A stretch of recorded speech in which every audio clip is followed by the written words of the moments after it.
Esta editorial es siempre una forma de anticipación. Un texto abuelapluma que quiere ser como la recepción de una boda de pobres, con un aperitivo que coincide extrañamente con el menú en sus ingredientes y confección, pero que viene en platitos más pequeños. Un intento de compensar a los impacientes y al mismo tiempo el retraso intencionado del gran momento, como una profecía autocumplida.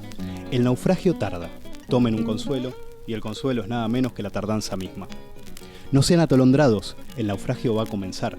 Esto es una muestra, la versión de prueba, un poco el ideal de lo que viene, el plan de una misión perfecta, uno de esos retratos de un prócer que nadie vio pero que se imaginan, la distorsión de una realidad que no existe, y también un sueño, en el sentido más llano, es decir, algo de modorra, los músculos que se van desperezando, una lagaña demasiado aferrada a nuestro cuerpo, la crisis del despertar, un trauma que reproduce cada mañana lo peor. También les digo que, si la vida es la muerte demorada, como dice un cantor, tampoco es buen plan andar con tanta impaciencia. Acomódense en esta editorial, que no les suelta el brazo, es cierto, pero no piensen solo en todo lo que tiene de angustioso, también en lo reconfortante que puede ser todavía no haber llegado a nada ni a ningún lado. Acaricien la belleza de lo que todavía no es, pero sin esperanza. Sean, por favor, los oyentes desesperanzados que necesita esta utopía para no volverse un sueño de eterna insatisfacción. Escuchen este episodio sin maquinaciones ni planes previos y suspendiendo la incredulidad, pero sin expectativas y siempre listos para el conflicto y la decepción.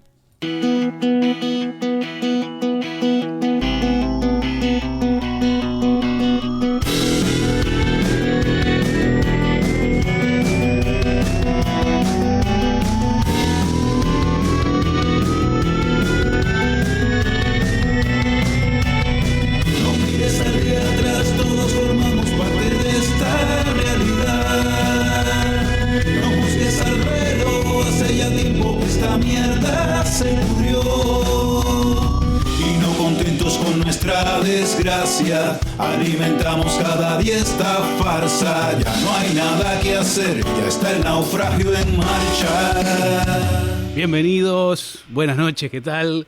Comienza de este modo otra entrega de Naufragio en Marcha. Como ya dijimos en el capítulo anterior o en otros, un programa que aborda las cosas del mundo. Llámese episodio histórico, llámese ser vivo, llámese obra artística, denomínese objeto. A Naufragio en Marcha no le importa, Naufragio en Marcha no discrimina. Bueno, así que como bien sugirió la editorial del día de hoy, hablaremos de la utopía, un programa que estábamos proyectando hacer. Así que, bueno, queríamos comenzar quizás, como decimos siempre, la utopía no se puede definir, todo eso, ¿no? Que decimos siempre, bueno, este fulanito dice esto, menganito se le opone y ya que nos repetimos con eso, pero ahí va una vez más. Cosa que no nos pasa en la escalera, ¿no? La escalera se define.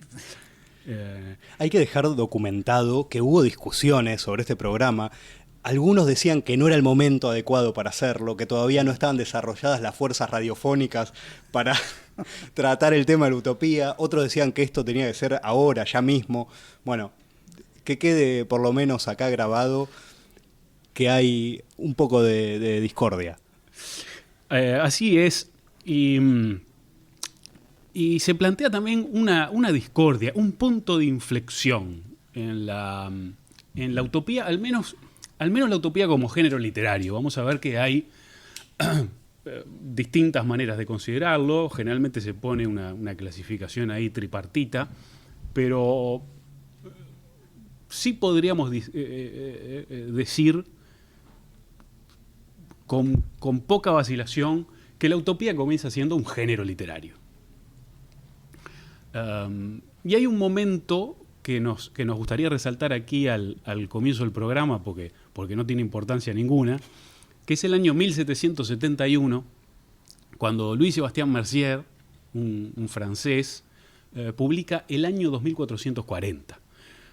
¿Por qué se ha incidido en esta obra como punto de inflexión? Bien, porque a partir de entonces la utopía va a adquirir un rasgo de proyección temporal que no tuvo en momentos anteriores, al menos considerándola como género literario, ¿no? La utopía era una proyección espacial, una proyección de cómo eran las relaciones sociales, de las instituciones, las aspiraciones, cómo se organizaba nuestra vida y nuestro trabajo en otro lugar. Pero no en otro tiempo, cosa que sí pasó en el año 1440, que nos traslada a un París futuro, etcétera, etcétera, donde se ven algunas de las consecuencias de lo que en ese momento estaba pasando, pero no es otro lugar, sino otro tiempo. Cosa que no pasó hasta ese momento, y vamos entonces a partir de aquí a hablar un poquito sobre los antecedentes, sobre lo que pasaba cuando la utopía sí se ubicaba en otro lugar. Sí, podríamos empezar como siempre hablando de esos gérmenes del pensamiento utópico, prefiguraciones o formas que hoy en día vemos como asimilables a la utopía moderna, ¿no? Al final vemos las cosas desde nuestra idea de utopía, que como veremos más tarde tiene el paradigma en la utopía de Moro, ¿no?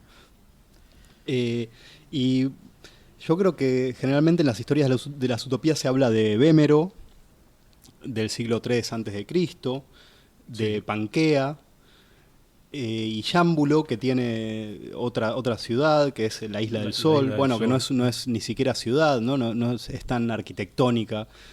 Sí, quedaron fragmentos, quedaron traducciones de fragmentos, ¿no? De esas obras. Yo creo que la cita incluso ¿cómo se llama? El de las historias, ¿verdad? Luciano de Samosata, me parece que es el que habla de esa Isla del Sol. Claro, la Isla del Sol, quizás se suele hablar más de Vémero, o me lo encontré mucho más en los textos.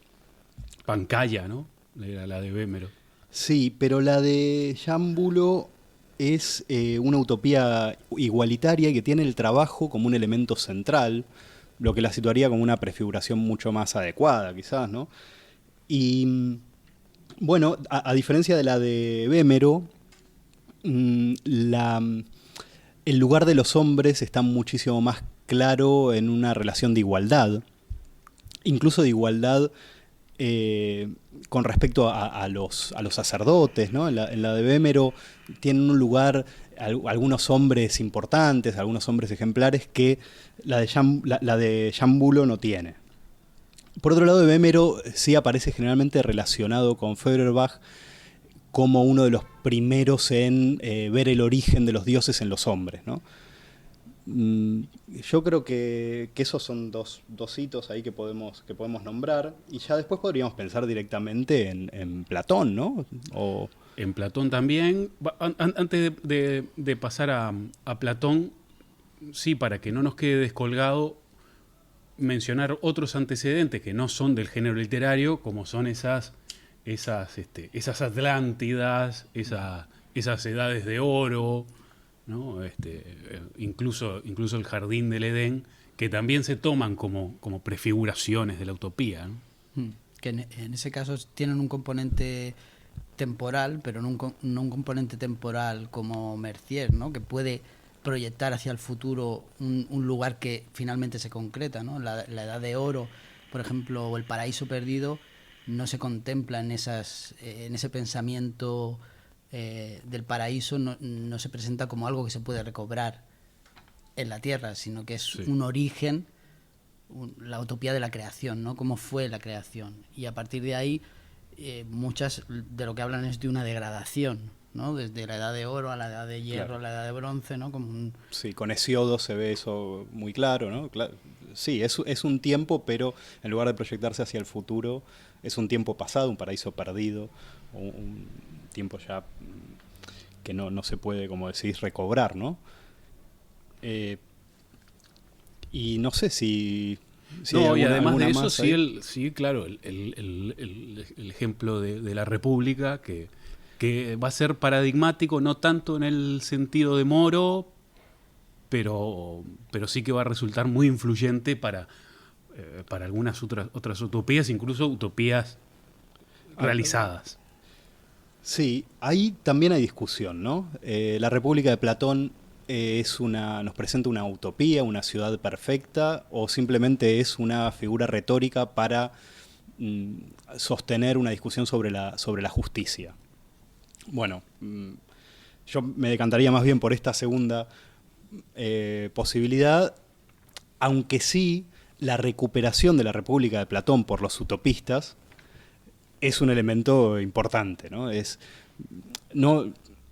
Incluso cuando Platón estaba de alguna manera también inmerso en unas circunstancias que son típicas de las utopías, es decir, una crisis, algunas experiencias políticas, el fiasco de Siracusa, ¿no? sus experiencias, todo este tipo de cosas podrían apoyar la primera hipótesis de que es una utopía, pero creo que no es una utopía como se plantearon más tarde, porque no es un proyecto, es una imaginación que está supeditada a un desarrollo teórico distinto, ¿no? Hay discusión ahí. Bertrand Russell dice es la primera utopía. Rubilla dice no es una utopía. Bueno, todos los autores parece que tienen la necesidad de situarse cuando tratan el tema de la utopía en este punto, ¿no? Y tomar posición. Mumford la incluye en su historia de la utopía y le dedica un buen capítulo a discutir la República. Uh-huh. Y bueno, sí, hablando un poco de, ya adelantando cuáles son esas referencias que toman a Platón, el jesuita Manuel Peramás, en el siglo XVIII, escribió De Administratione Guaranítica Comparata Republicam Platonis, y defiende ahí el vínculo entre la obra emancipadora de las reducciones, ¿no? Según sus palabras, el vínculo con las ideas políticas de Platón. Y bueno, también Moro hace referencia explícita a la República. En fin. Después de estos antecedentes, entonces, no tenemos nada hasta que... No tenemos nada porque la utopía aparece en la modernidad, ¿no? Es una expresión de la modernidad. Entonces, si Mumford se salta a la Edad Media y dice acá no pasó nada, lo podemos tomar como autoridad. Como autoridad de... Porque claro, la utopía tiene el rasgo definitorio de ser producto de un esfuerzo humano, no de una intervención divina. Entonces, por eso se salta muchas veces, no sé, San Agustín, o que a veces se incluye, ¿no? También, pero se saltan un poco ese tipo de obras. Hasta que llega en 1516, en verdad, a crearse la utopía como género literario, con Utopía de Tomás Moro en 1516. Ahí llega este Rafael Itlodeo que le viene a contar a Moro su viaje ahí por esta isla, que estaba muy bien definida en cuanto a su extensión geográfica. Tenía 320 kilómetros de extensión, media luna, había tantas ciudades a tanta distancia, cada una de la otra, con una ciudad central, un poco que... y es esta una utopía que va a resultar muy influyente, que fue muy imitada, tan imitada fue que incluso de esa tríada de autores que se habla cuando las utopías del Renacimiento, que son Moro, Campanella y Bacon, Campanella y Bacon escriben la suya un siglo después. Uh-huh. Sí, ahí en la utopía de Moro tenemos ya todos los rasgos definitorios de la utopía, ¿no? Yo tengo acá apuntados cuáles serían esos rasgos o esas figuras de la utopía, y son básicamente 5. En primer lugar está la insularidad. La utopía de Moro es una isla, pero es una isla artificial. los súbditos de Abraxa excavaron casi 30 kilómetros para convertir el territorio conquistado en una isla, ¿no? Son ahora súbditos del rey Utopo, y ese primer momento de aislarse, ¿no? es fundamental. Por otro lado está la igualdad. Ya vimos que había una prefiguración, ¿no?, con Giambulo de esa utopía de igualdad.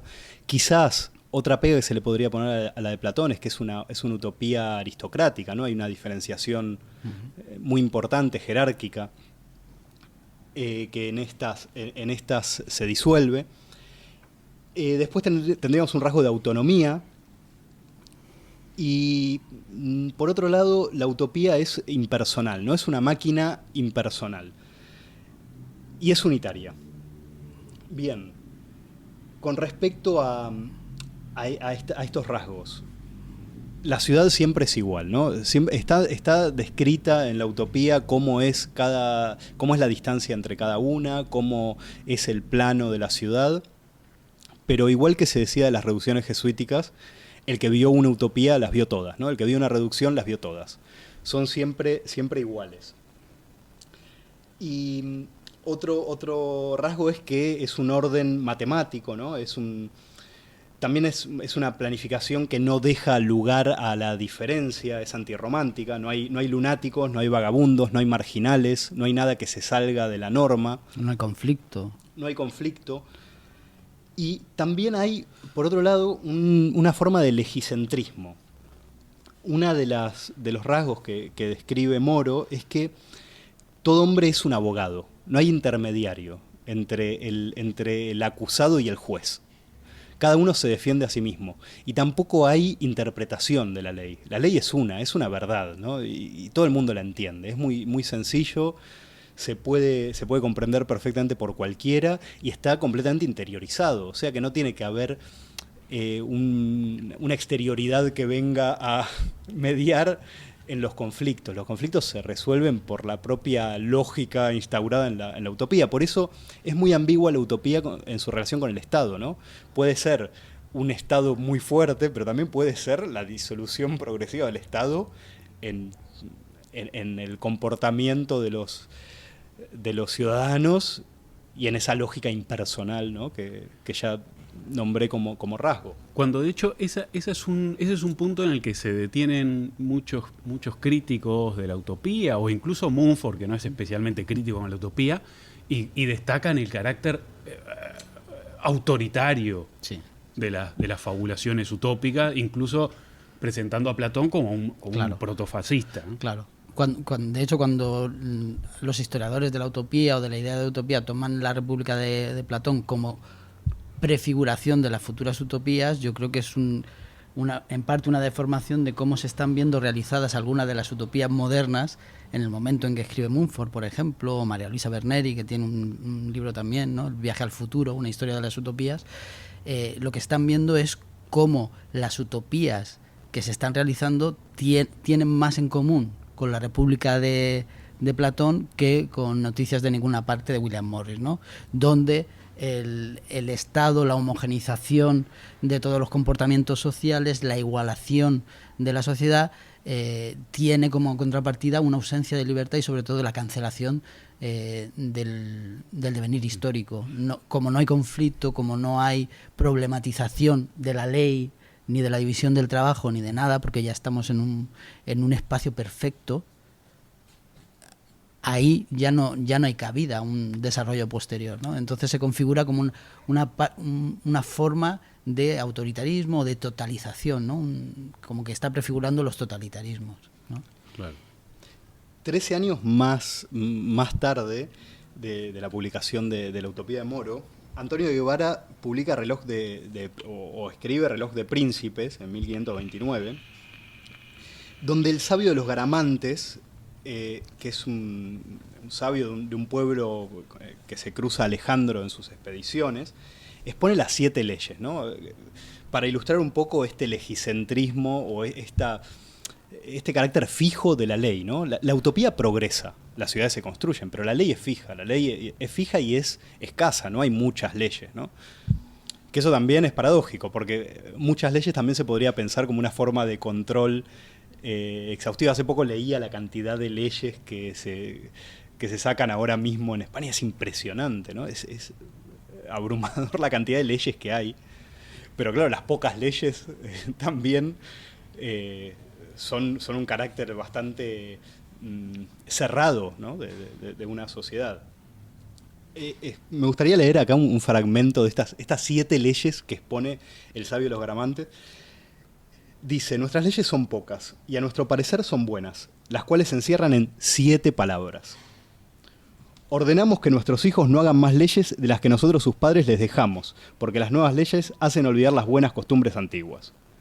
Ordenamos que no tengan nuestros sucesores más de 2 dioses. El un dios será para la vida y el otro dios será para la muerte, porque más vale un dios servido de veras que muchos dioses servidos de burla. Ordenamos que todos se vistan de un paño, se calcen de un modo, no traiga ninguno más vestidos uno que otro, porque la variedad de las vestiduras engendra locura en las gentes. Ordenamos que ninguna mujer esté casada con su marido más años de cuanto hubiere parido 3 hijos, porque la abundancia de los hijos hace a los hombres ser codiciosos, y si alguna mujer pariere más hijos, delante sus ojos sean a los dioses sacrificados. Ordenamos que todos los hombres y mujeres, sobre todas las cosas, traten verdad, y si alguno tomare en mentira, sin tomarle en otro culpa, muera porque dijo mentira, porque solo un hombre mentiroso abasta a perder un pueblo. Y esta última, que es bastante elocuente: ordenamos que ninguna mujer viva más de 40 años y el hombre viva hasta 50. Y si entonces no fueren muertos, sean los dioses sacrificados, porque gran ocasión es a los hombres para ser viciosos pensar que han de vivir muchos años. Estas son las 7 leyes de un pueblo pacífico, que no necesita la guerra, como le dice este sabio Alejandro, porque viven bien, porque tienen poca cosa, incluso pocas leyes, ¿no? Claro. Uno de los rasgos de estas utopías que tienen un componente de isla o un componente de independencia respecto al mundo exterior. Hay un cuadro de Lucas Cranach el Viejo del siglo XVI que se llama La Edad de Oro, donde se prefigura ese jardín del Edén, pero se ve claramente un muro que lo está rodeando, y muchas de las utopías en su representación gráfica tienen estos límites, ya sean las costas de una isla, un muro, una cerca, ¿no? que separa, ¿no? Hacia el interior de la utopía, con esa separación lo que se consigue precisamente es la homogeneización y el que no haya un cuestionamiento posterior. Es lo que dice David Harvey en un libro que se llama Espacios de Esperanza. Dice: la utopía en muchos aspectos se constituye como una aniquilación del tiempo a partir del espacio, de la organización del espacio, ¿no? Por eso quizá no hacen falta tantas leyes cuando está totalmente determinado qué es lo que puede hacer cada uno, cuál es el espacio de trabajo, cuál es el espacio de residencia, como los falasterios, ¿no? Y muchas utopías acaban teniendo una componente arquitectónica muy detallada, ¿no? Porque es el mismo espacio el que regula los comportamientos sociales y el que hace interiorizar las normas de conducta sin necesidad de que hayan interpretaciones posteriores, ¿no? Eso me parece que es un rasgo muy identificativo sí, de la utopía, ¿no? Bueno, ahí podríamos traer tarde otro precursor que sería Hipódamos de Mileto, ¿no? Con la ciudad trazada a cordel. Al final la ciudad es una forma de utopía, ¿no? La ciudad por poco planificada que esté ya es como un germen de utopía. Y sí, claro, esta cosa de los números es fundamental también, ¿no? De la cantidad de leyes que tiene que haber, de la cantidad Fourier habla de la cantidad de derechos, de pasiones, de males, ¿no? Hay 12 derechos, 12 pasiones y 7 males a extirpar.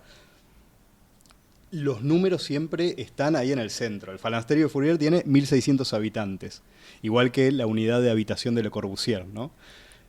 Sí, el número tiene que ser exacto y tampoco es por una especulación, pero también es porque es lo lógico, ¿no? Es lo que exige la organización de un lugar con unas reglas fijas. Al final es casi una cuestión mecánica, ¿no?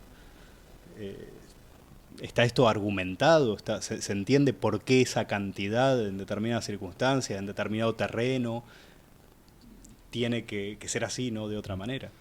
Sí, yo creo que en buena parte, y quizás esto separa a la utopía del mito, por ejemplo, es que esa organización es necesaria quizás por ser el proyecto de un hombre.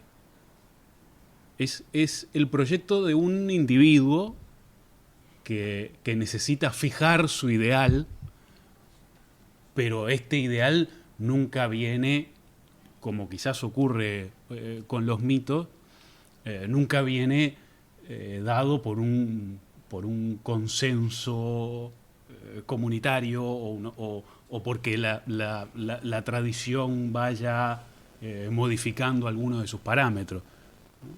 Claro. En un momento alguien se sienta a organizar su proyecto.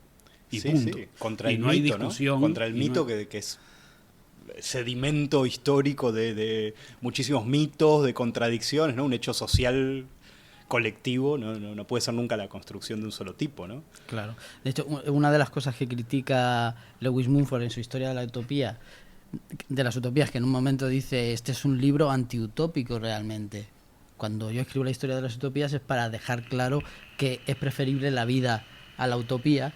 Dices, sobre todo a partir de las utopías del siglo XVIII y en algunas anteriores también, lo que se ve claramente es que se requiere de una tabula rasa con todo lo anterior.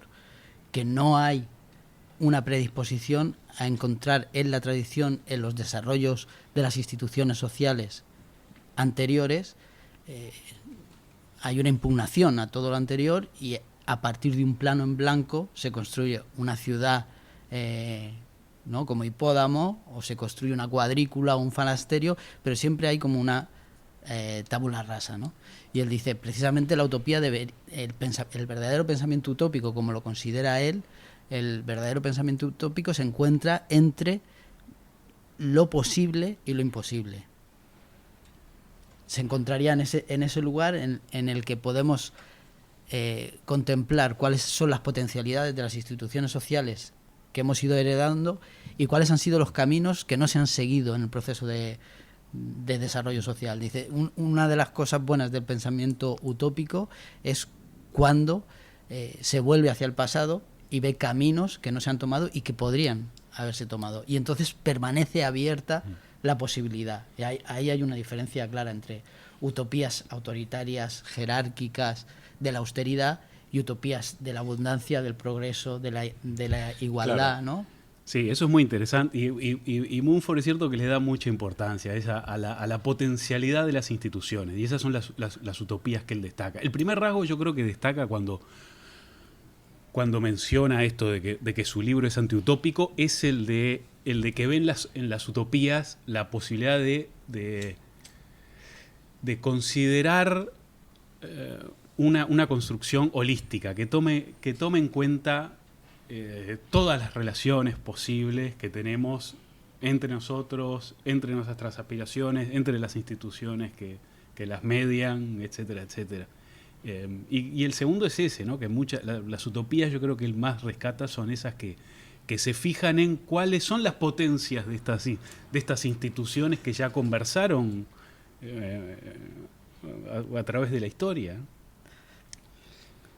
Claro, ese es un poco el carácter ambivalente de las utopías, porque uno podría decir que en el rechazo radical del mundo hay necesariamente una voluntad de grado cero, ¿no? Como decías, de acabar con todo y dibujar un plano como sería la sociedad perfecta. También es verdad que, claro, Mumford habla del industrialismo, ¿no? Y de cómo surgen unas utopías de la fábrica, pero también utopías de la abundancia a partir del consumo, ¿no? Una cosa que también trata Martin Buber en Caminos de Utopía, cuando habla de todo el utopismo de las cooperativas, como hay utopías de consumo y hay utopías de producción, ¿no? Evidentemente una utopía abierta requiere, si no un punto de partida total, porque eso no es posible, ¿no? Los hombres están en un lugar y con unas condiciones y unas instituciones que conocen y tal, sí un horizonte que sea abierto y que busque un cambio social radical, ¿no? Que no sea parcial y que donde entre el consumo y donde entre la producción. Claro, la utopía de abundancia puede ser también una forma excesivamente imaginativa, ¿no? Digo, donde se prueban las cosas es cuando hay esa combinación entre producción y consumo. Después, claro, hay que también pensar en que si hay una ruptura, si hay de hecho con el pensamiento utópico una ruptura con los pensamientos más de la revelación o pensamientos escatológicos y tal, la utopía se inscribe en como una forma de respuesta a una crisis de la civilización o a una crisis de un mundo o de una cultura que se pierde y se diferencia de otras, ¿no? Se diferencia de una profética, de una mesiánica o de una de la posesión, que puede ser salir a matar gente, ¿no? Como pasaba con algunos grupos de guaraníes que iban al poblado y rompían todo, ¿no? Que no querían inscribirse en ese nuevo mundo que se abría. Bueno, la utopía sería una forma de planificación que es respuesta también a una crisis. O una crisis, siempre está esa parte de crítica social. Moro en la utopía, una de las cosas, está reaccionando, no solo está reaccionando a las noticias que llegan del nuevo mundo y de cómo en una coexistencia con la naturaleza que prácticamente bebe del pensamiento pastoril, ¿no? Y arcádico y del Edén, sino que también hace una crítica muy fuerte. Dice, las ovejas están comiendo a los hombres en Inglaterra. Está hablando de los cercamientos y de las masas que están desplazándose del campo a las ciudades donde llevan una vida miserable. En realidad es una respuesta a eso. Claro, que la utopía sea una isla, un lugar cerrado donde todo está regimentado, medido, es hijo de su tiempo también, ¿no? La unificación de las medidas y de los estándares para legislar un poco y contabilizar el comercio, ¿no? Con las colonias que se están generando. Claro, lo que decíamos del Nuevo Mundo, que es importante para Moro, que nos encontramos un lugar que es tabula rasa. Claro. Es que ahí podemos hacer tabula rasa. Claro, ahí se puede llegar a cristalizar la utopía.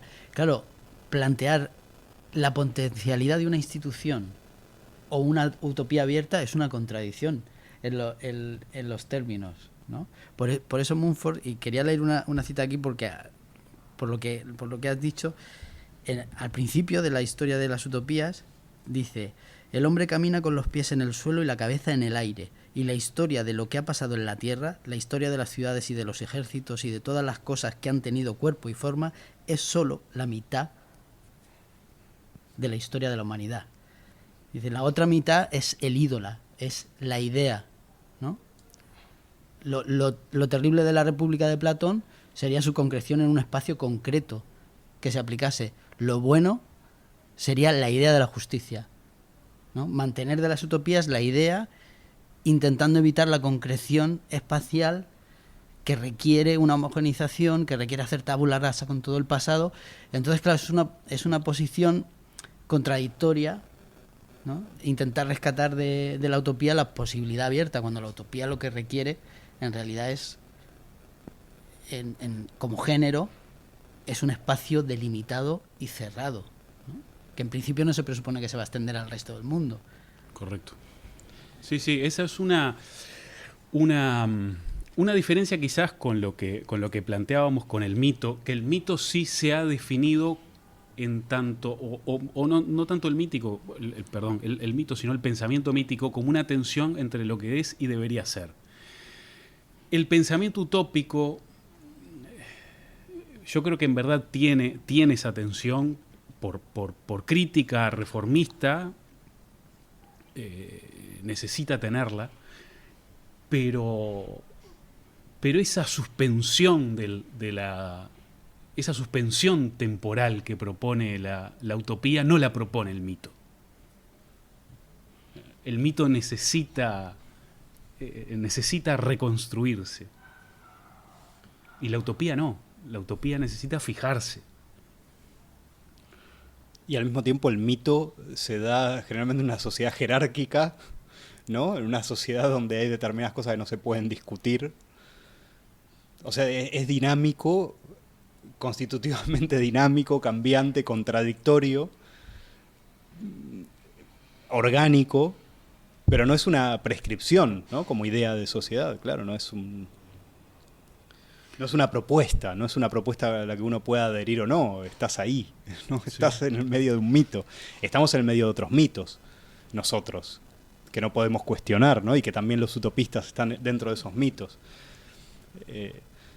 Bueno, sí, yo creo que esa diferencia entre mito y utopía es fundamental, ¿no? Para pensarla. Y con respecto a lo que decías de rescatar la idea, es curioso cómo las reivindicaciones contemporáneas de la utopía, tipo Bloch, tienen que insistir en esa apertura. También Martin Buber, ¿no? Con Caminos de Utopía, tienen que insistir en ese carácter abierto, que no sea algo cerrado como un modelo o una abstracción, sino una huella, una experiencia, ¿no? Que bueno, está completamente abierta a nuevas posibilidades, a cambios, ¿no? Tomando como ejemplo el arte. Y bueno, yo creo que aunque la intención sea esa, siempre la utopía está tiene el peligro de esa rutinización, ¿no? De que se vuelva una forma de estructura fría y de planificación completamente legal por fuera de ese cambio. Hay una definición que se cita de un tal Darko Subin que dice: construcción verbal de una comunidad humana donde las instituciones sociopolíticas, normas y las relaciones individuales están organizadas de acuerdo con un principio más acabado que el que se puede encontrar en la comunidad del autor. Claro, esta es una definición de la utopía en tanto género literario que tiene en cuenta la crítica social, que el autor está buscando de alguna manera la crítica a la sociedad en la que está inmerso. Pero como decíamos, hay otros también.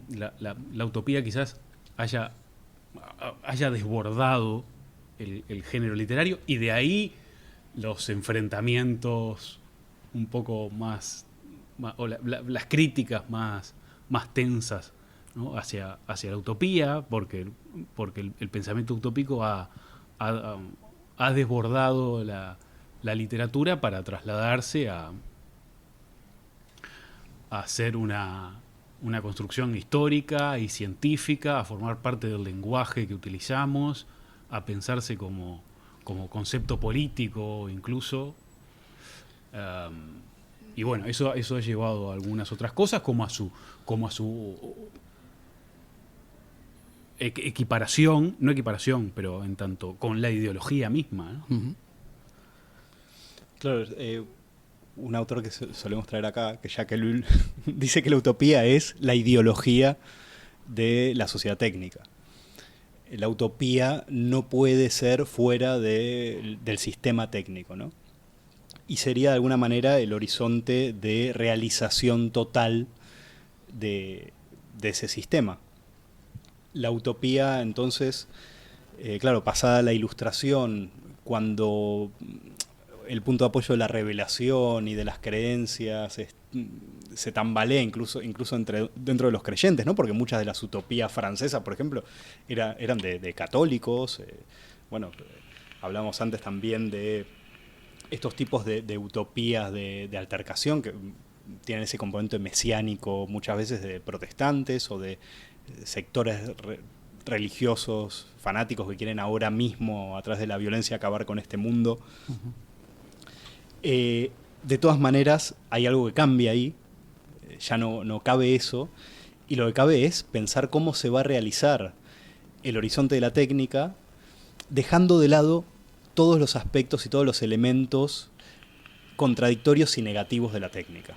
Eso se puede hacer por dos vías. Una es, todavía en la literatura, con la ciencia ficción, operando una hipérbole de lo que puede ser un terror técnico, ¿no?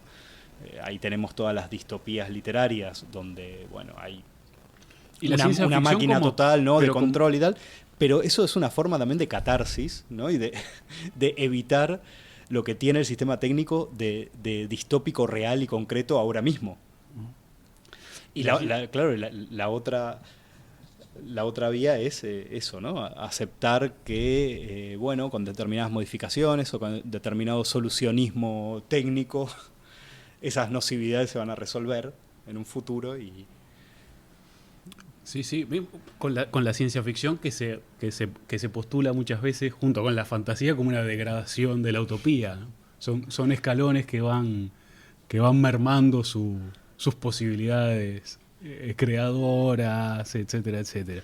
Claro. Pues, estaba pensando que precisamente porque rompen con esa parte que decías antes de Mumford, que le concede a la utopía de pensamiento holístico, tanto la ciencia ficción como la fantasía operan una reducción en la que hay un factor determinante, que puede ser en este caso el progreso técnico en la ciencia ficción, que es el que produce el resto de cambios sociales a partir de una modificación genética de un objeto extraterrestre que llega, ¿no?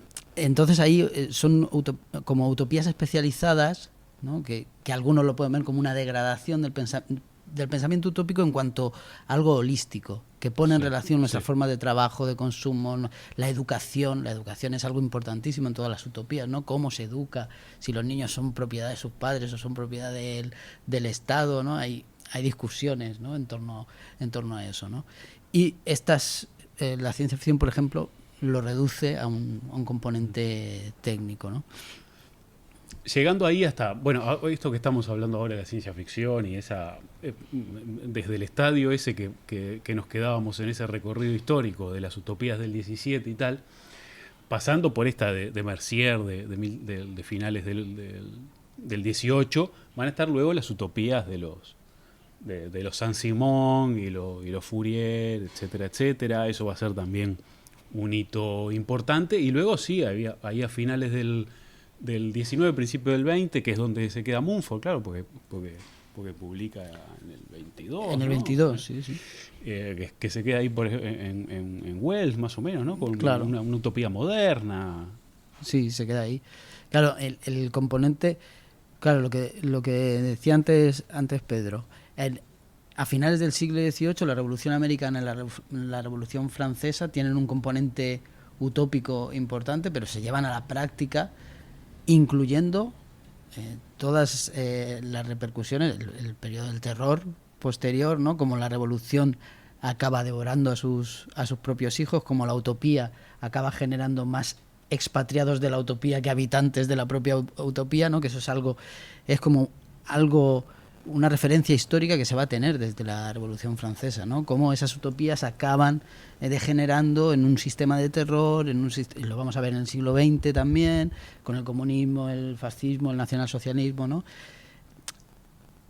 La puesta en práctica de esa idea utópica siempre acarrea un problema, ¿no? El áspero despertar del sueño utópico siempre acaba cuestionando la idea de fondo, ¿no? Igual que pasó con los anabaptistas y todas las herejías cristianas que dicen la nueva Jerusalén en la tierra, no en el reino de los claro. cielos, aquí y ahora, y acaban en un derramamiento de sangre, en liderazgos mesiánicos y carismáticos que son casi tan sangrientos como las tiranías que pretendían combatir, y parece que es como una repetición. Y por eso quizá el siglo XIX, ¿no? Que decíamos antes, cuando estábamos hablando antes de empezar el programa, como en el siglo XIX esas utopías tan holísticas o que pretenden una organización social tienen un tránsito en el que no aparecen esas utopías. Incluso ese tipo de reflexión sobre la imposibilidad de la utopía es algunas veces lo que se señala como el paso hacia la distopía. La distopía no es sino la utopía una vez que la utopía ya se realizó. Ajá, claro. Ya la conocemos, la utopía. Y bueno, ya pasó. ya esa ola ya pasó. Ahora vamos a la distopía. Después, que empieza un poco, claro. Perdón, que empieza un poquito antes, digo, esta la de nosotros, de Zamiatin. De Zamiatin, esa es del 22, por ahí. Pero bueno, es esa primera mitad del 20, segunda mitad, dominada por la distopía. Cuando se marca después, se señala en los 70 cobra un auge muy importante el pensamiento, la crítica utópica, crítica literaria sobre la utopía, sobre el pensamiento utópico. Aparecen muchas antologías que venían un poco ya de antes. Tiene un renacimiento la utopía a través del género de ciencia ficción. Ujú. Y se marcan algunas corrientes que siguen utilizando la utopía como el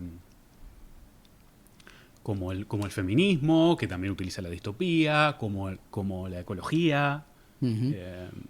Estás pensando igual en Úrsula K. Le Guin y Los desposeídos, por ejemplo, que puede estar entre una novela de ciencia ficción, pero en realidad tiene muchos componentes de la utopía, donde lo primero que presenta es una utopía de la escasez, una utopía donde hay una igualdad en un lugar de escasez, ¿no? Y retoma esa idea de la utopía de la igualación, ¿no? Que como que están siempre ahí, o Margaret Atwood, ¿no? Con el cuento de la criada, ¿no? Que están ahí introduciendo lo utópico y lo distópico en un margen muy corto, ¿no? Como es que yo creo que a partir del siglo XIX y de la modernización y de la división de nuestro propio pensamiento en una división de conflicto de intereses dentro de la sociedad, de un conflicto irresoluble que cuando se intenta resolver inevitablemente acaba en una dominación de un grupo por otro, hace muy difícil que las utopías vuelvan a ser ese componente holístico de reflexión sobre la justicia en general, ¿no? Es como que el conflicto llega a la isla de utopía y ya parece que no se puede erradicar de ahí, y que cualquier erradicación de eso acaba en un sometimiento, ¿no? de una parte de la población. Claro, inmersos en una forma de realismo capitalista y sin el descubrimiento de un continente, ¿no? Por decirlo así, o sin la apertura de la sociedad a miles de mercancías desconocidas, ¿no? Claro, el margen de maniobra que se puede imaginar es corto. Entonces, sí, ahí puede ser que la utopía encuentra un límite. Pero claro, la crítica del marxismo a la utopía, por ejemplo, era justamente que estaba muy lejos de ese límite, ¿no? Los socialistas utópicos todavía no estaban inmersos en una sociedad suficientemente desarrollada como para ver los antagonismos de clase a los que echaba luz la industria. No podían ver todavía de qué se trataba. Eran unos pequeños burgueses, ¿no? Que tenían unas ideas demasiado especulativas, muy bien, ¿no? Precursores de los que nos reivindicamos, pero todavía no tienen una mala ciencia, tienen una ciencia todavía incompleta, que no alcanza a ver, como el marxismo, lo que sería una teoría de la sociedad para poder plantear una negatividad realmente fecunda. Entonces, claro, eso tiene una dificultad, ¿no? Si ellos no vieron, pudieron de alguna manera ser el germen todavía incompleto o ser una prefiguración todavía muy vaga de una ciencia futura, ¿por qué ahora no puede haber prefiguraciones de otra ciencia futura, ¿no? Eso creo que es algo que no podemos imaginar. No podemos imaginar que ahora hay alguien descubriendo conflictos sociales o lugares, resquicios como para un cambio social holístico, ¿no? Eso me parece interesante. Martin Buber reivindica un poco el anclaje de los socialismos utópicos, de las cooperativas a la realidad, ¿no? Reivindica un poco ese lado, incluso habla de utopías, dice, no, estos tipos estaban en un lugar bien concreto, ¿no? Simplemente decían que el cambio social había que hacerlo ahora, desde donde están, sin perder de vista la revolución, evidentemente, pero claro, ahora ¿qué perspectiva hay? No hay perspectiva ni siquiera para una crítica de la utopía, ¿no? Quizás estaríamos más cerca de Cioran, ¿no? Que critica las utopías como una cosa aburrida, ¿no? Para bostezar, y la distopía como algo con mucha más chicha, por lo menos interesante desde el punto de vista literario. No sé si en La caída del tiempo, acá estoy hablando de historia y utopía, ¿no? Pero creo que, no sé si se llama La caída del tiempo, otro libro de Cioran, donde dice que Dante para el infierno se lució, pero bueno, después el resto, ¿no? El paraíso y todo esto está bastante triste, ¿no? realmente no hay, no tiene ningún interés literario, algo que no tiene conflicto, ¿no? Claro.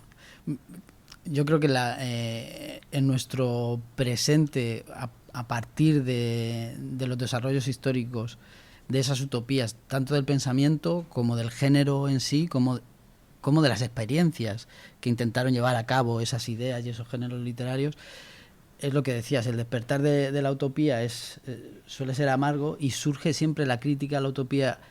Una de las que hace Cioran es esa: cómo se puede pensar en una sociedad, en estar imaginando sociedades perfectas con unos seres humanos tan imperfectos, ¿no? Solo cabe regimentar a cualquier ser humano en una ley impuesta desde fuera, en una organización espacial, en unas leyes muy estrictas, ¿no? que eviten que el sujeto sea contradictorio.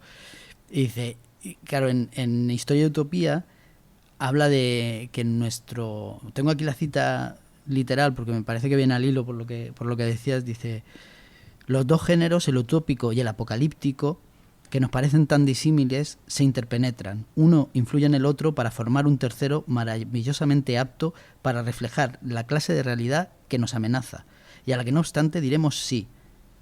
Un sí sin ilusión. Será nuestra manera de ser irreprochables frente a la fatalidad. Cuando se introduce la fatalidad o esas leyes históricas de las condiciones objetivas que van a llevar a la revolución o al triunfo del capitalismo o lo que sea, o a la inteligencia artificial como algo ineluctable, inevitable, es inevitable que el pensamiento utópico decaiga, ¿no? O que acabe en fantasías de ciencia ficción o... Claro, el ser humano tiene que limitarse a acompañar ese movimiento apocalíptico, ¿no? No hay una profecía en la que cada uno tenga un papel, sino es un entender, descifrar por dónde van las cosas. Adaptarse. Dentro de la... No sé si quizás podamos, si querés decir algo de los jesuitas o quizás podemos decir algo de Telema, como un paso de la Vamos de con la los literatura. jesuitas un poquito y después Telema, capaz, Dale, ¿no? dale. Porque ya dejamos algunas cositas de los jesuitas ya, pero las reducciones, Bolívar Echeverría decía que era como una modernidad alternativa que se planteaba, ¿no? Yo creo que hay un montón de elementos para decir que no era, por lo menos no era en ese momento ninguna alternativa. Los jesuitas, esto es algo que se dice poco, pero la compañía tenía haciendas con esclavos que eran buena parte de la financiación de las reducciones, ¿eh? Y el comercio en algunas regiones era muy grande. Digo que no eran comunidades cerradas. Por otro lado, sí planteaban una forma de organización que chocaba con otro tipo de formas de organización que luego se impusieron. Eran igualitarias, el trabajo tenía un lugar diferente, ¿no? No había una idea de acumulación tal como podía empezar a pensarse fuera, ¿no? Tenían ese tipo de libertad que tienen siempre esas comunidades limítrofes, ¿no? O de frontera, esa libertad un poco militar también, ¿no? Un poco de cuartel. Y bueno, las reducciones fueron inmensas. Estaban dispersas en 400.000 kilómetros cuadrados entre Paraguay, Brasil y Argentina, ¿no? Bueno, lo que son las tierras de Paraguay, Argentina y Brasil ahora. Eran 30 ciudades, tenían 140.000 habitantes. Comenzó ahí en el principio del 17, ¿no? Ahí por 1609, por ahí que se funda San Ignacio Iguazú. Claro, y yo creo que tienen todos los rasgos. Cuando uno ve cómo se trazan las ciudades, esta cuestión de la que hablamos del legicentrismo. También hay algunas caricaturas que no sé si son ciertas o no, pero se regulaba incluso cuándo tenían que tener relaciones sexuales por la noche, ¿no? Al toque de una trompeta.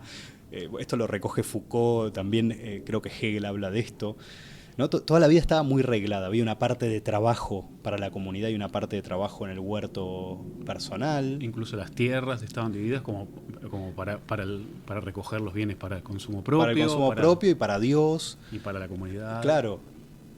Era una organización en cierto sentido bastante idílica, Con cierta horizontalidad, la jerarquía. Sí, había muy pocos jesuitas, había generalmente jefes guaraníes, pero el lugar de los jefes era, bueno, más o menos moderado, ¿no? El lugar de la educación, el desarrollo del idioma, la música. Sí, es impresionante a nivel cultural, ¿no? La producción artística de las reducciones. Pero bueno, tienen este lado un poco oscuro, que es el precio de que se llegue a todo eso, ¿no? El tiempo de un siglo hasta que llegue el Tratado de Madrid con Portugal y los deje fuera y empiecen las guerras guaraníticas, donde las reducciones fueron defendidas más bien por los guaraníes. Los jesuitas se fueron, se piraron, y los guaraníes defendían esa tierra, esa producción. No sé, yo creo que es un ejemplo muy, muy bueno para entender lo que es una utopía como experiencia real, ¿no? Ya no literaria. Y paradigmático, que se cita mucho dentro de las utopías concretas, son las reducciones del Paraguay, ¿no? La referencia ahí citada. Sí, tiene un aspecto también muy paternalista, ¿no? Este carácter de insularidad se ve ahí. Yo creo que hay un jesuita, porque hay muchísimas crónicas, ¿no? Y es una experiencia que está muy comentada por los propios jesuitas. Claro que se sabe, ¿no? Está esta fórmula, ¿no? De que los jesuitas, ¿cuánto sabe cuánta agua hay en el mar? ¿Cuánto sabe un jesuita, ¿no? Los jesuitas, bueno, desarrollaron todo el conocimiento que hay de las lenguas. Es impresionante gracias a ese trabajo que hicieron de lingüística y qué sé yo. Bueno, y ahí entran las crónicas, donde documentaron todo muy bien, y documentaron cosas muy feas también, ¿no? Con respecto a la insularidad, se habla pestes de los indios, ¿no? Que son vagos, que son terribles, y que hay que aislarlos, ¿no? Para llevarlos por el camino de Jesús hay que aislarlos, para enseñarles a trabajar. Las penas son enormes, igual que fue el disciplinamiento del trabajo en el resto de modernidades no alternativas, ¿no?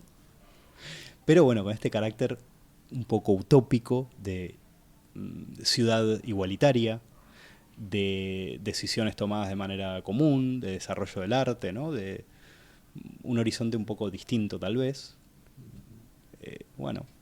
Lo que decíamos, y esto, claro, sucede en un continente americano donde no abundan las utopías en tanto género literario. Hay muchos ejemplos, pero como decíamos quizás al comienzo, quizás destacó más en de la experiencia utópica concreta que fueron las reducciones, y también del pensamiento utópico como construcción en los momentos de las independencias, ¿no? de esos primeros nacionalismos, con Martí, con Bolívar y con Sarmiento, y incluso buena parte de los filósofos del continente americano.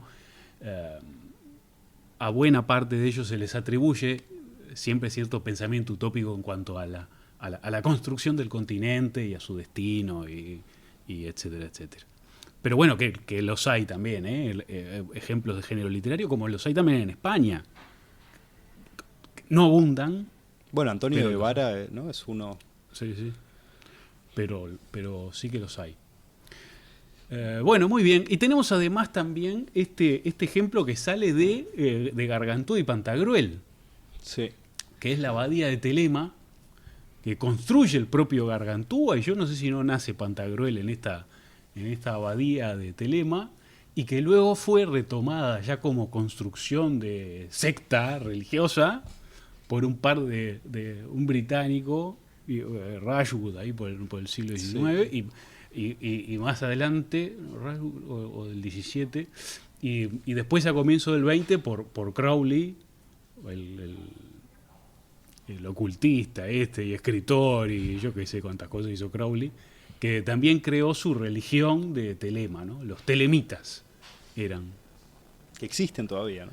Sí. Y se hizo su casita ahí, Crowley, donde iba la gente ahí a conducirse según las reglas que había propuesto Rabelais en su Gargantúa y Pantagruel, del cual tenemos incluso una descripción. Vamos a conocer ahí la regla, ¿cuál es, no? Sí, hay una regla ahí muy importante que rige el comportamiento en Telema, que habla de todo, bueno, habla un poco de la vestimenta y qué sé yo, y ta. Y así sobre el final dice...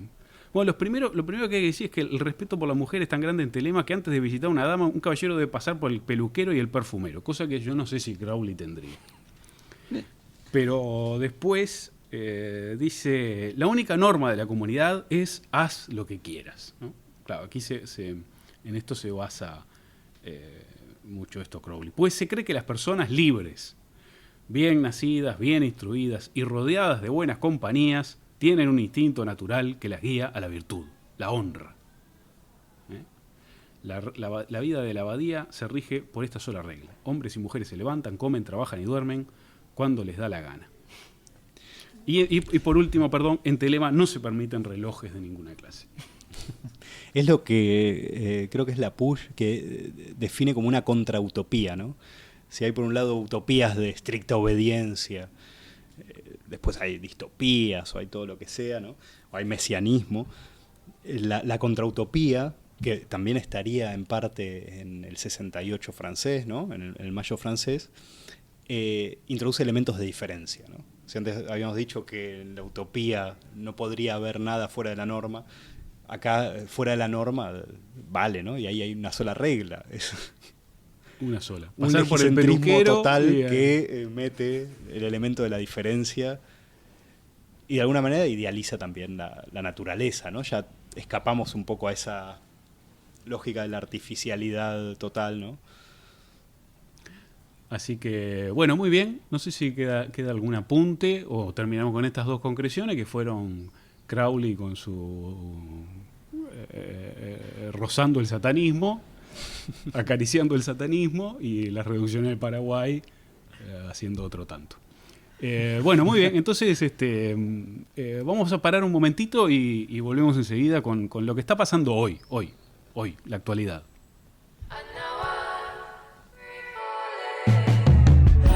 Slip into my world, you'll land on soft pillows. Take a nice deep breath, let the scent fill your nose. It's pancakes in the morning, chamomile at night. Hot tomato soup when it's so cold outside. And stay with me forever or just for the night. Or failing that, I like to be alone sometimes. But please don't try and pull me out, I'll be alright. No fight or flight, or no, I'm not that type, no. And I can't figure out which things I feel and which I know. All my thoughts, they clash like stay or should I go? Trying to rise above it, but I'm on my tippy toes. And every day is feeling like it's gonna be the same. All my friends are lovely, but they think I'm kinda lame. All I do is moped resting on my window pane.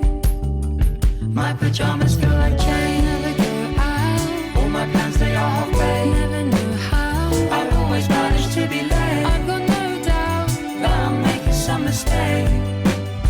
Oh, please don't push it, let's just wait. Can we slow down? You go ahead, I think I'll stay. Miss those old sounds, back in those crazy golden days. We used to fly now, I'll curl up cozy where it's safe. I can't explain it, I need new drainage. Cause in my life I've never cried so much, it's crazy. I must be faking, could use a facelift. Wait till I'm famous, I'll hold my breath. And I can't figure out which things I feel and which I know. All my thoughts, they clash like stay or should I go? Trying to rise above it, but I'm on my tippy toes. And every day is feeling like it's gonna be the same. All my friends are lovely, but they think I'm kinda lame. All I do is moped resting on my window pane. My pajamas feel like chain, never go out. All my plans, they are half-baked, never know how. I always manage to be late. I've got no doubt that I'm making some mistakes. But please don't push it, let's just wait. Can we slow down? You go ahead, I think I'll stay. Miss those old sounds, back in those crazy golden days. Used to fly now, I'll call it cozy where it's safe. Bueno, muy bien. Continuamos entonces con nuestro naufragio en marcha para zambullirnos en lo que es la actualidad. Y para esto, como siempre decimos, recurrimos a nuestro bibliotecario de la Biblioteca Paseíto Ramiro. Le hablábamos ahí de la utopía, no sé qué. Nos dijo Qué antipático que es. Es horrible. Además, lo primero que me dice, ay, sí, para Borges, claro, él tirando para su terreno.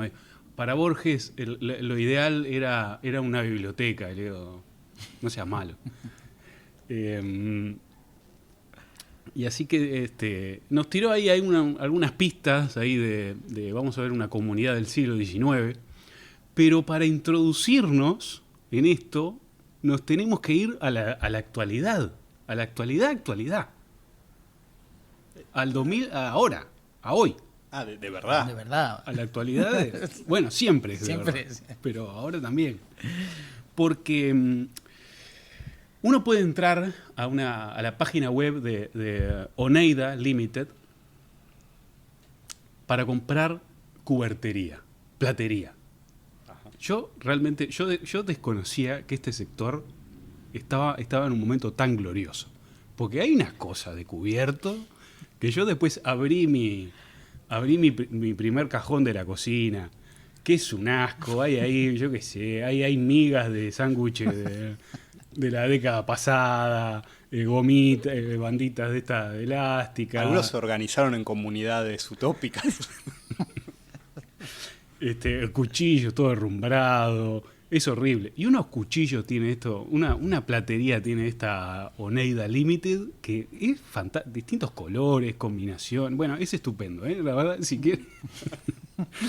si alguien está interesado, por favor. Y en la página de Oneida Limited, cuando se presenta, ¿no? en esta pestaña ¿Quiénes somos? Tan característica, que nosotros no tenemos, no.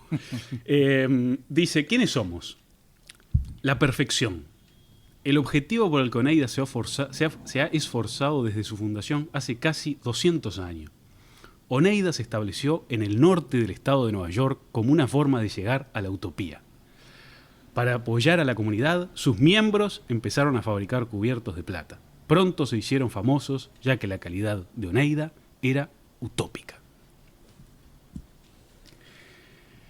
Ustedes dirán ahora, ¿cómo hago para trazar el recorrido desde el cuchillo que clavo en mi tomate hasta una comunidad utópica? Bueno, vamos a verlo.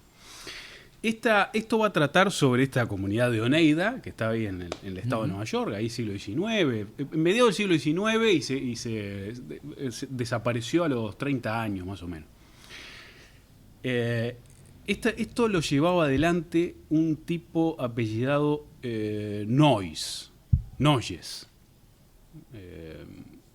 Y curiosamente, forma parte de ese anexo que tiene Yo en Hombre y Superhombre, que habla del manual del revolucionario, ¿no? Que le atribuye a ese Tanner, no sé qué. Y tiene un apartado que se llama El experimento perfeccionista de Oneida Creek. Y dice así, Bernard Shaw: en 1848 se fundó en los Estados Unidos la comunidad Oneida para llevar a efecto una resolución a que llegó un puñado de comunistas perfeccionistas, de que no nos consagraremos exclusivamente a establecer el reino de Dios. Aunque la nación norteamericana declaró que esa clase de cosas no se pueden tolerar en un país cristiano, la comunidad Oneida se sostuvo durante más de 30 años, periodo en que parece haber producido niños más sanos y sufrido menos males que cualquier compañía anónima de que se tiene noticia. Bueno, esta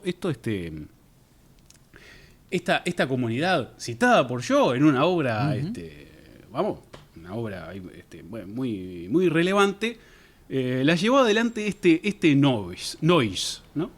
John Noyes. Vamos a ver un poco de qué se trata, porque en la crónica meridional, esto ya es mérito del bibliotecario, la crónica meridional de Almería, que yo creo que no había formado parte nunca de nuestra actualidad, el 15 de mayo del 86 tiene un pequeño artículo que se titula El apóstol del amor libre,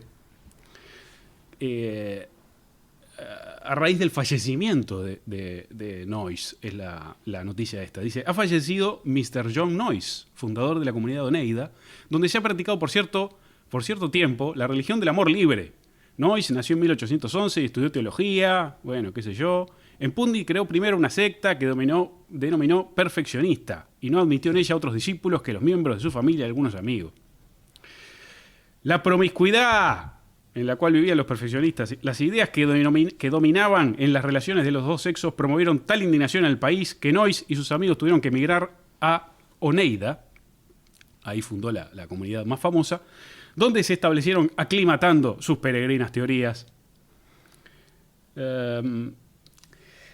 La de Noyes, ahora vamos a ver una cosita más, pero es interesante también porque el que mata a Garfield, al presidente de Estados Unidos en el 81, un tal Guiteau, había formado parte de esta comunidad. Todavía era un poco miembro de la comunidad, lo mata por otro. Con un tenedor o algo. Con un cuchillo Neida de plata. Lo mata por razones ahí de ambición política, qué sé yo, pero era miembro de esta comunidad. Y lo que caracterizaba a Oneida, más allá, era un círculo bastante cerrado, eran creo que 300 personas, una cosa así, pero era la comunidad de bienes y de mujeres y hombres, todos para uno y uno para todos. Esa era su característica. Incluso que la procreación estaba muy limitada. Uno tenía que presentarse ante un comité de sabios y decir, bueno, tengo intención de procrear, bueno, ¿con quién? ¿Cuál es su salud?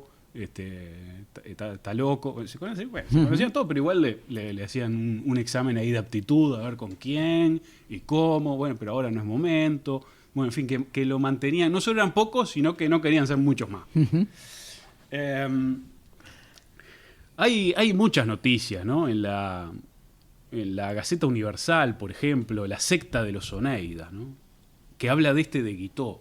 En el 81, dice, entre los datos biográficos que se han publicado de Guiteau, el asesino de Garfield, figura el de estar afiliado a la secta de los Oneidas.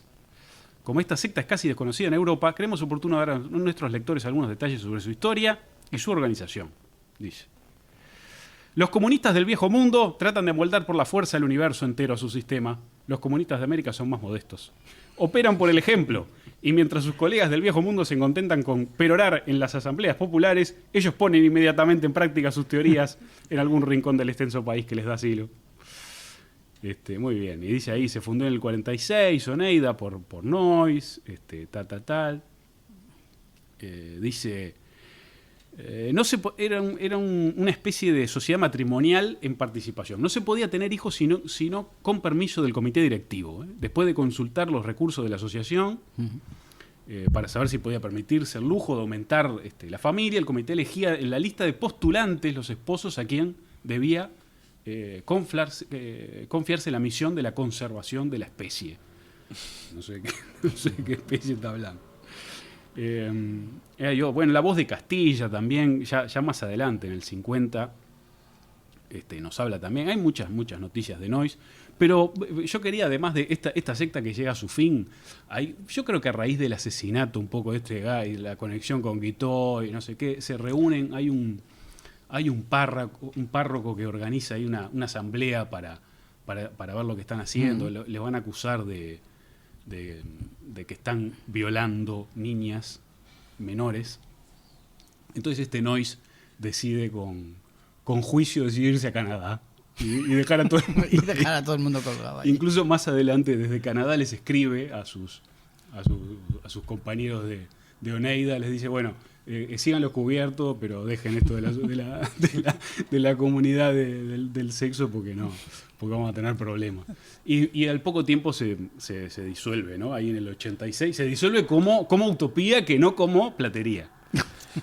Pero además, una cosa muy, muy curiosa de Noyes es que publica ahí en un periódico de donde estaba, no sé dónde estaba, bueno, ahí, ¿dónde estaban? Ahí. Cuando se va de la comunidad, en Canadá, cuando ya se ha ido, ¿no? No, ahí se va a Ontario, pero bueno, cuando estaban ahí en Nueva York. Le increpan un poco lo que estaban haciendo y sus métodos para prevenir la reproducción. Dice, bueno, están teniendo sexo con todo, bueno, ¿y cómo es el tema? ¿Cómo controla? Entonces escribe un pequeño articulito que se llama Male Continence, promoviendo sus ideas acerca de cómo debería prevenirse la reproducción, ¿no? En el acto sexual. Entonces dice, ¿no? En una parte del artículo dice, por ejemplo, veamos cuántas formas diferentes ya se han propuesto para limitar el incremento humano. En primer lugar, la práctica del infanticidio, ya sea por exposición o violencia, es casi tan antigua como el mundo y tan extensa como la barbarie. Luego tenemos la práctica del aborto, reducida en tiempos modernos a una ciencia. Reducida a una ciencia. Después, ¿qué variedad de trucos mecánicos existen para frustrar los efectos naturales del acto procreativo? Dice, pero bueno, entonces dice, además de todos estos métodos deshonrosos, ahí se desliga un poco del infanticidio, tenemos varios esquemas más respetables para alcanzar el gran objetivo de limitar la procreación. Malthus propone y enfatiza que todos los hombres, y especialmente los pobres, deben ser instruidos sobre sus responsabilidades a la luz de la ciencia y así estar bajo incentivos para no casarse. El desaliento al matrimonio, ¿no? Esa era la primera medida. Pero, ¿qué pasa cuando uno debe ya por naturaleza meterse en lo que viene siendo el acto sexual? Dice, comenzamos analizando el acto de la relación sexual. No es un asunto tan simple que no pueda dividirse en partes. Tiene un comienzo, un desarrollo y un final.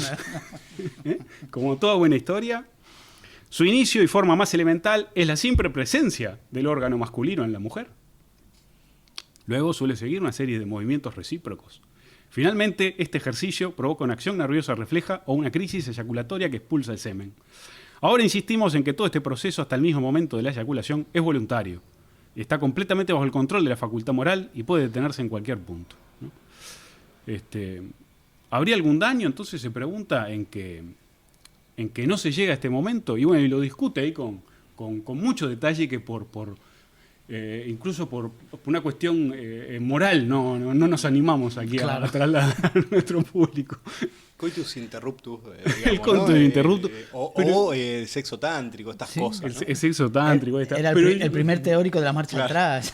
Pero fíjate que busqué lo del coitus interruptus para ver cuáles eran un poco los precedentes y no sé qué. Y pinché un artículo y no sé qué. Y aparecía Noyes en la comunidad de Oneida. O sea que sí, era un precursor. Es un referente para el... Bueno, así que ahí está, ¿no? Noyes que murió ahí en Canadá, pero no así su utopía de comer de forma más decente. Bueno, muy bien. Y nos despedimos entonces aquí. Hasta la próxima. Claro. Nos despedimos hasta la próxima. Aquí estuvimos Juanma, Pedro y Sebastián. Nos vemos ahí en la que viene. Muy lindo.